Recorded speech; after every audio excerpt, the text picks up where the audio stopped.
एक गांव में भयंकर सूखा पड़ा था। लोग पानी की एक एक बूंद के लिए तरस रहे थे। उसी गांव में थुंग थुंग नाम का एक गरीब आदमी अपनी गर्भवती पत्नी के साथ रहता था। दोनों प्यास से तड़प रहे थे। दूसरी तरफ थुंग थुंग का सगा भाई अज्जू गांव का सबसे अमीर और क्रूर जमींदार था। उसने अपने बड़े तालाब में बचा कुचा सारा पानी जमा कर रखा था और गांव वालों को सोने के भाव पानी बेचता था। वह अपने भाई और भाभी की हालत देखकर भी उनकी मदद नहीं करता था, बल्कि उनका मजाक उड़ाता था। एक तपती दोपहर थुंग थुंग एक सूखे पेड़ के नीचे बैठा था। तभी आसमान से एक सुनहरे रंग का पक्षी गिरकर उसके पास तड़पने लगा। गर्मी से उसकी जान जा रही थी। थुंग थुंग के पास बस आखिरी घूंट पानी बचा था, जो उसने अपनी पत्नी के लिए बचा कर रखा था।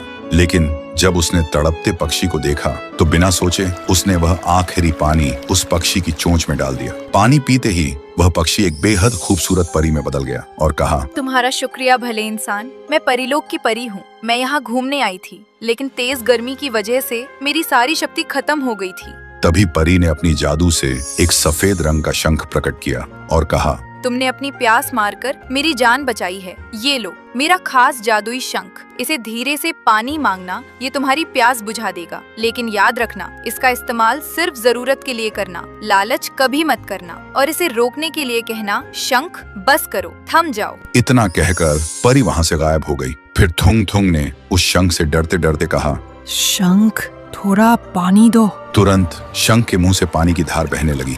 थुंग थुंग हैरान रह गया। फिर उसने पेट भर पानी पिया। उसके बाद उसने जल्दी से अपनी बोतल भरी। फिर उसने शंख से कहा, शंख बस करो, थम जाओ। पानी रुक गया। थुंग थुंग दौड़कर घर गया और अपनी पत्नी को पानी पिलाया। फिर थुंग थुंग ने वह पानी अपने सूखे खेतों में डाला। रातों रात उसके खेत हरे भरे हो गए। यह चमत्कार देखकर वह चुपचाप रात में गांव वालों के मटके भरने लगा। उधर अज्जू परेशान हो गया। उसका पानी का धंधा बंद होने लगा था। एक रात अज्जू गांव से गुजर रहा था। तभी उसने अंधेरे में देखा कि थुंग थुंग लोगों के मटके उस शंख से भर रहा है। तब अज्जू को समझ आया कि उसका धंधा डूबने की असली वजह क्या है। फिर उसने मन ही मन सोचा, अगर ये मैं छीन लूं और अपना सूखा तालाब भर लूं, तब तो मैं माला माल बन जाऊंगा रे।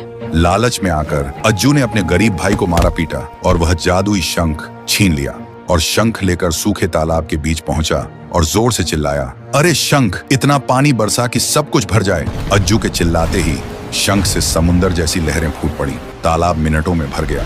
अज्जू घबरा गया। रुक जा, बंद हो जा। लेकिन शंख को रोकने का मंत्र उसे पता नहीं था और देखते ही देखते पानी उसे बहा ले गया। कहते हैं उसी शंख के पानी से आज का विशाल समुंदर बना और वह शंख आज भी समुंदर की गहराइयों में लगातार पानी उगल रहा है। इसीलिए समुंदर का पानी कभी नहीं सूखता।